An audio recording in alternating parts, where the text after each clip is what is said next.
Born in 1917 and taken office in 1961, J.F.K. was the youngest person to take office at the age of 46. John Fitzgerald Kennedy was assassinated 59 years ago today. In my mind, had he lived to serve out his term as president, this country may have been the better for it. But, of course, man plans and God executes at his will. I firmly believe that this speech, The President and the Press, was the precursor to his assassination. Now, I'm not some tinfoil hat wearing nut job, but I've done enough research to know that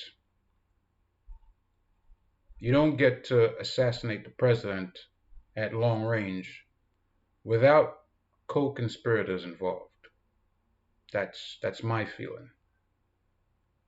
But he's dead, he's gone, and today, 11/22/2022, I just like to remember him and reflect. So, without any further ado, I'm going to play The President and the Press. Salute that man.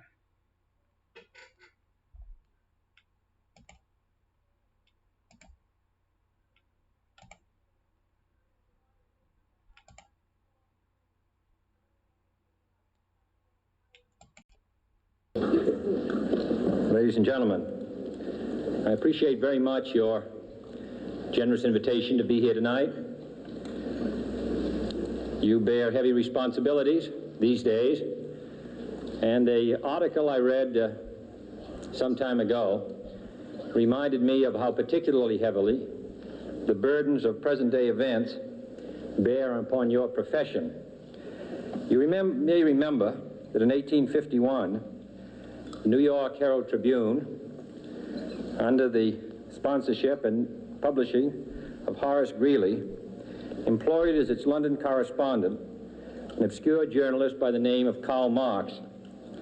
We are told that foreign correspondent Marx, stone broke, and with a family ill and undernourished, constantly appealed to Greeley and managing editor Charles Dana for an increase in his munificent salary of $5 per installment, a salary which he and Ingalls ungratefully labeled as the lousiest petty bourgeois cheating.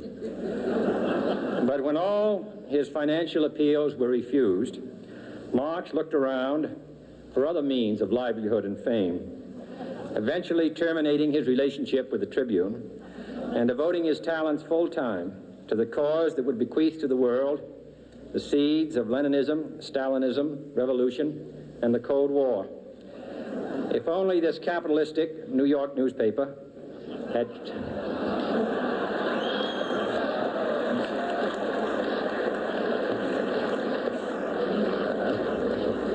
treated him more kindly, if only Marx had remained a foreign correspondent, history might have been different. And I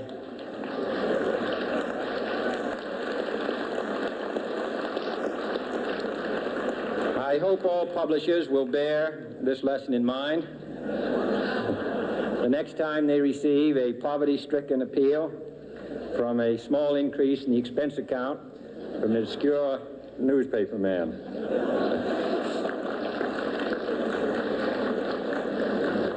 I have selected as the title of my remarks tonight, The President and the Press.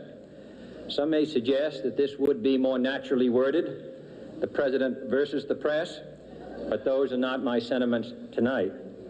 It is true, however, that when a well-known diplomat from another country demanded recently that our State Department repudiate certain newspaper attacks on his colleagues, it was unnecessary for us to reply that this administration was not responsible for the press, for the press had already made it clear that it was not responsible for this administration.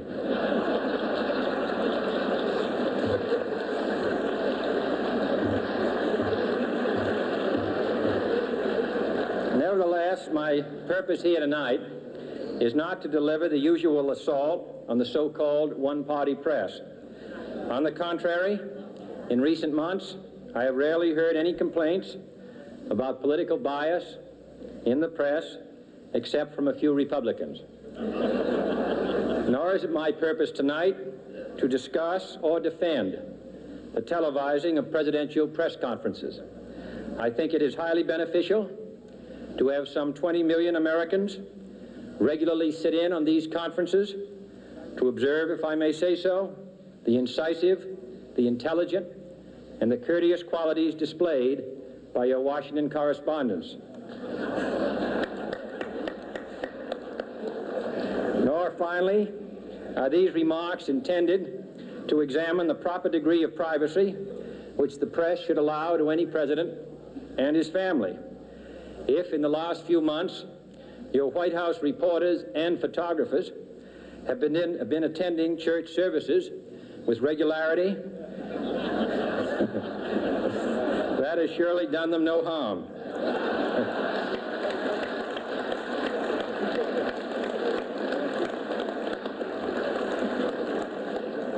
On the other hand, I realize that your staff and wire service photographers may be complaining that they do not enjoy the same green privileges, the local golf courses, which they once did.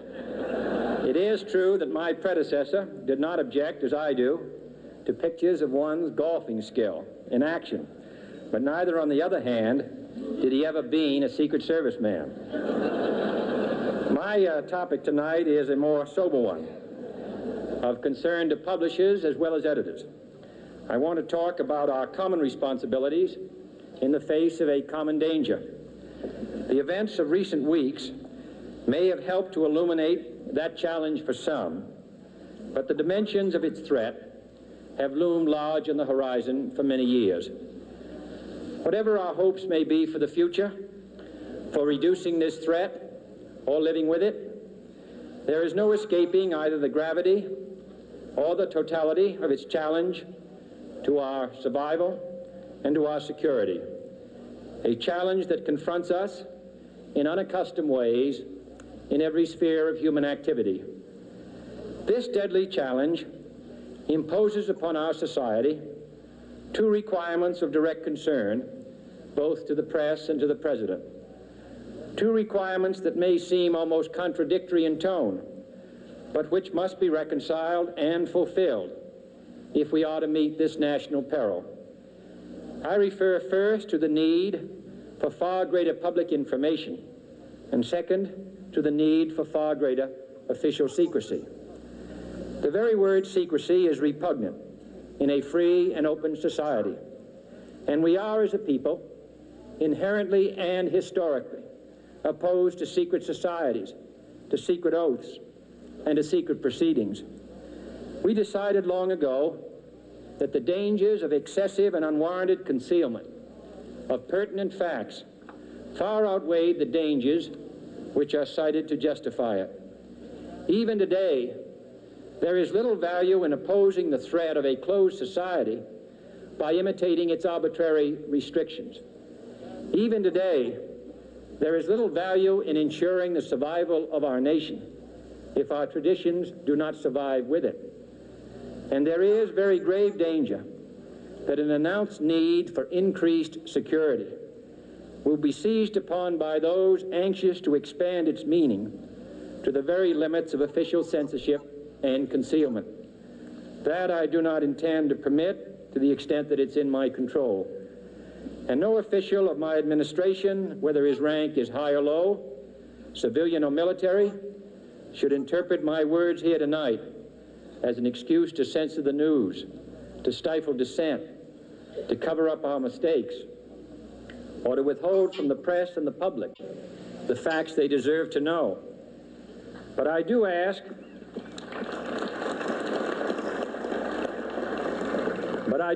every publisher, every editor, and every newsman in the nation to re-examine his own standards and to recognize the nature of our country's peril. In time of war, the government and the press have customarily joined in an effort based largely on self-discipline to prevent unauthorized disclosures to the enemy.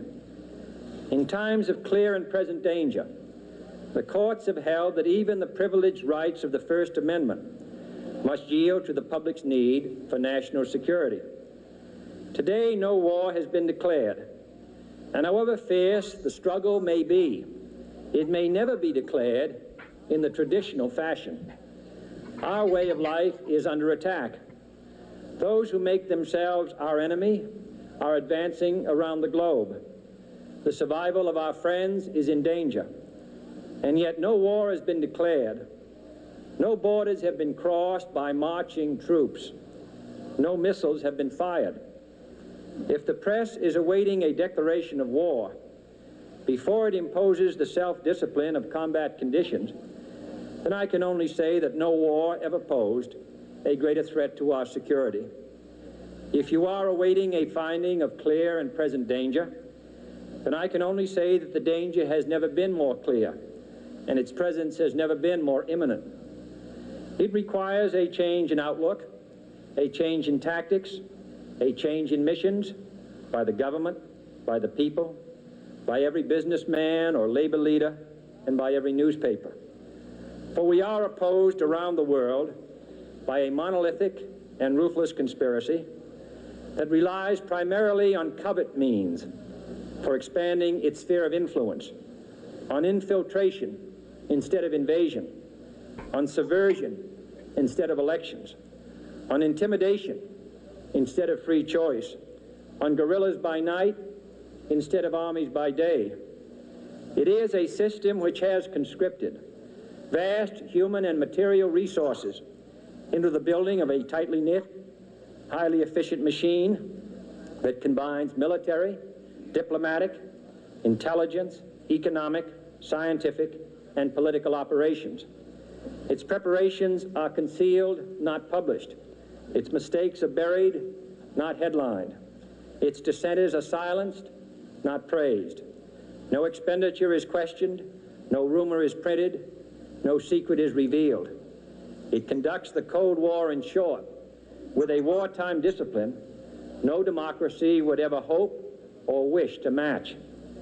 Nevertheless, every democracy recognizes the necessary restraints of national security.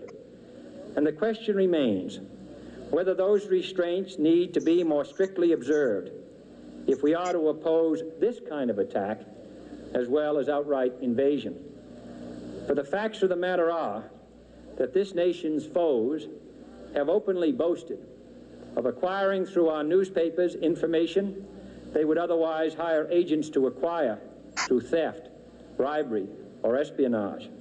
That details of this nation's covert preparations to counter the enemy's covert operations have been available to every newspaper reader, friend and foe alike. That the size, the strength, the location, and the nature of our forces and weapons, and our plans and strategy for their use have all been pinpointed in the press and other news media to a degree sufficient to satisfy any foreign power, and that in at least one case, the publication of details concerning a secret mechanism whereby satellites were followed required its alteration at the expense of considerable time and money. The newspapers which printed these stories were loyal, patriotic, responsible, and well-meaning. Had we been engaged in open warfare, they undoubtedly would not have published such items. But in the absence of open warfare, they recognized only the tests of journalism and not the tests of national security. And my question tonight is whether additional tests should not now be adopted. That question is for you alone to answer. No public official should answer it for you. No governmental plan should impose its restraints against your will. But I would be failing in my duty to the nation in considering all of the responsibilities that we now bear and all of the means at hand to meet those responsibilities if I did not commend this problem to your attention and urge its thoughtful consideration. On many earlier occasions I have said, and your newspapers have constantly said, that these are times that appeal to every citizen's sense of sacrifice and self-discipline. They call out to every citizen to weigh his rights and comforts against his obligations to the common good. I cannot now believe that those citizens who serve in the newspaper business consider themselves exempt from that appeal. I have no intention of establishing a new Office of War Information to govern the flow of news. I am not suggesting any new forms of censorship or new types of security classifications. I have no easy answer to the dilemma that I have posed and would not seek to impose it if I had one. But I am asking the members of the newspaper profession and the industry in this country to re-examine their own responsibilities, to consider the degree and the nature of the present danger, and to heed the duty of self-restraint, which that danger imposes upon us all. Every newspaper now asks itself, with respect to every story, is it news? All I suggest is that you add the question, is it in the interest of national security? And I hope that every group in America, unions and businessmen and public officials at every level, will ask the same question of their endeavors and subject their actions to this same exacting test. And should the press of America consider and recommend the voluntary assumption of specific new steps or machinery, I can assure you that we will cooperate wholeheartedly with those recommendations. Perhaps there will be no recommendations. Perhaps there is no answer to the dilemma faced by a free and open society in a cold and secret war. In times of peace, any discussion of this subject and any action that results are both painful and without precedent. But this is a time of peace and peril which knows no precedent in history. It is the unprecedented nature of this challenge that also gives rise to your second obligation, an obligation which I share, and that is our obligation to inform and alert the American people, to make certain that they possess all the facts that they need and understand them as well, the perils, the prospects, the purposes of our program, and the choices that we face. No president should fear public scrutiny of his program, for from that scrutiny comes understanding, and from that understanding comes support or opposition, and both are necessary. I am not asking your newspapers to support an administration, but I am asking your help in the tremendous task of informing and alerting the American people. For I have complete confidence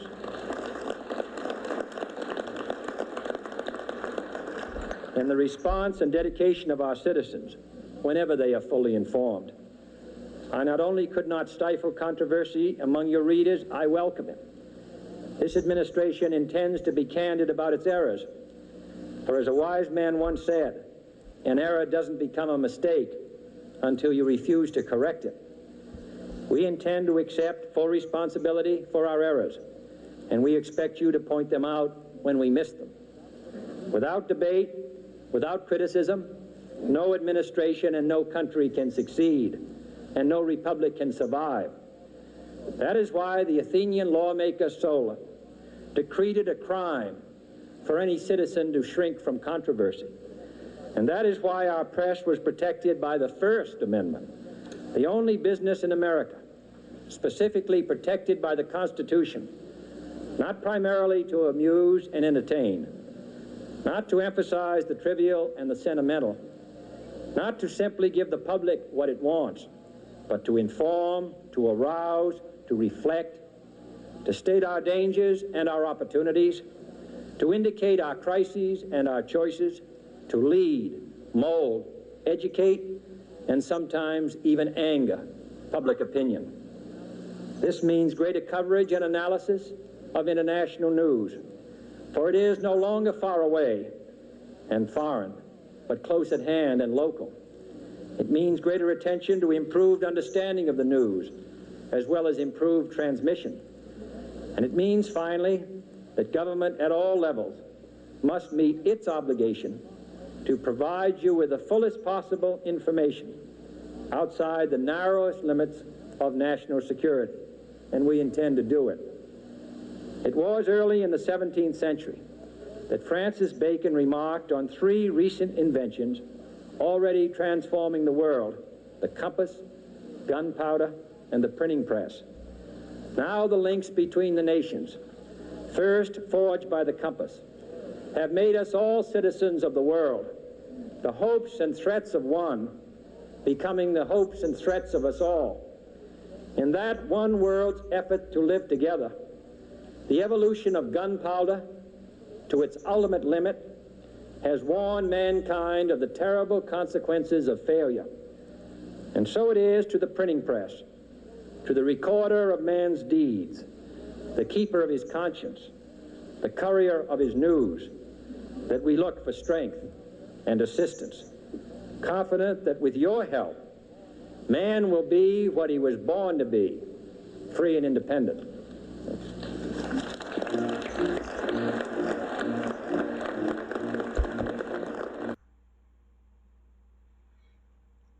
I want you to keep in mind that J.F.K. took office in 1961. Informing and alerting the American people was what that speech was about, by and large. When he was in office, he may have heard by this time about the operations that were being carried out, such as MK Ultra. They had been going on for years prior to him taking office.